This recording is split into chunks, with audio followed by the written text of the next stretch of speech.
Okay, here's module 5c. This one had a little hiccup with my recording, so I'm just going to discuss and do some highlighting. Here what we're dealing with is internal rate of return, first off, part C of the lectures. So the general rule, right, is to take projects that have an internal rate of return greater than R, the market rate of return. So there's the rule.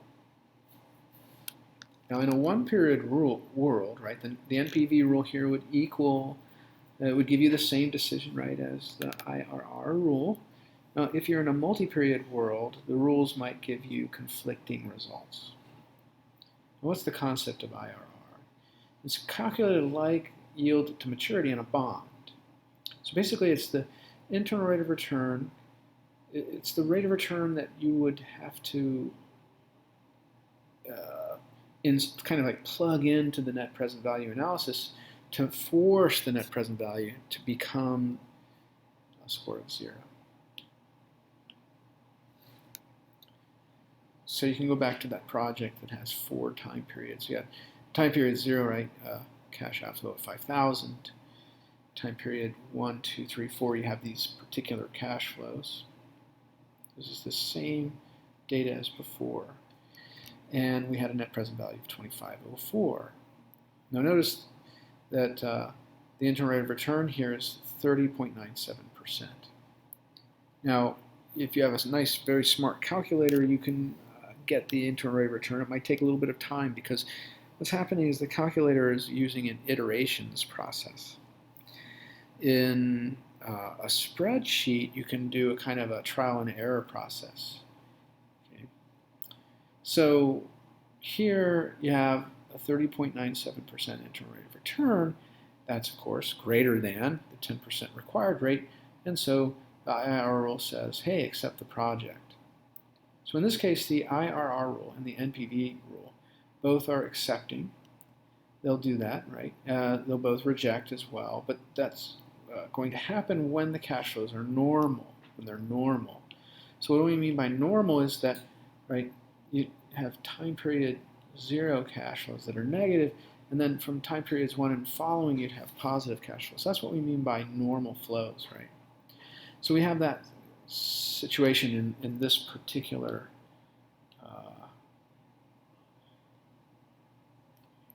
example, right? So we're going to call this normal, right? Because you have this negative cash flow here, and then in the next 4 periods you have positive cash flow. Positive cash flow. So that's normal flows. If you calculate the discount rates that you could use in the NPV equation, here I'm just sort of setting up, okay, I can, if I had a 0 discount rate, the NPV would be 4,500, right? And see, the 10% discount rate corresponds with R of 10%. That generated this NPV of 2504. So you see it falls. So as the discount rate rises, the NPV falls. And then if you go down a little bit on this chart to 30.97, at 30.97, you see that's where NPV equals 0. See, so the NPV started out very high and dropped down to 0 right here, right when R, the discount rate, is 30.97. So this gave us a pretty typical profile. This yellow. So this profile, right, is this downward sloping line. If you had cash flows that were not normal, so that the cash flows were coming in first and then there were cash flows later, you would have to do a reversal. See, the NPV profile would now be a positively sloped line.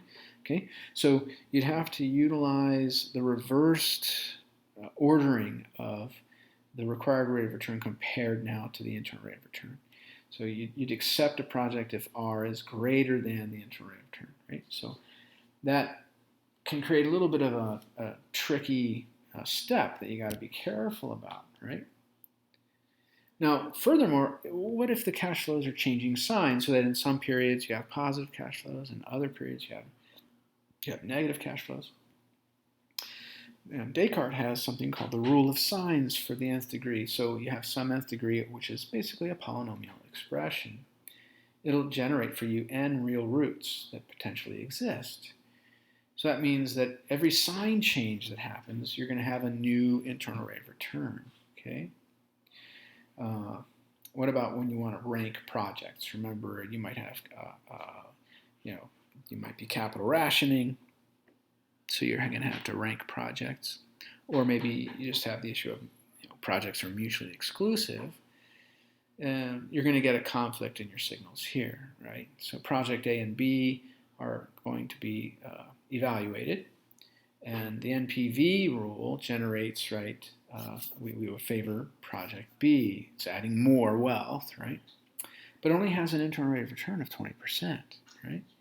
Project A has a 50% internal rate of return, so it looks like A would be preferred if I were utilizing the IRR rule, right?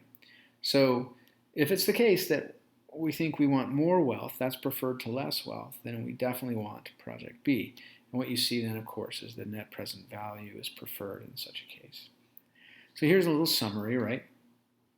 So point one is that if you're in a one-period world and you have an individual project, right, the rules they're going to agree. Point two, if you are in a multi-period world and you have normal cash flows, then the rules are also going to agree. Okay, if you have inflows that are followed by outflows, so a non-normal, sort of the reverse of a normal project cash flow profile, then you have to use the internal rate of return rule in a reversed mode. So you got to just be careful about that. And if you have lots of sign changes, you're going to actually be calculating multiple internal rates of return. So which one should I use? Right? Which one is the one that I want? Right? Well, the theory tells us nothing.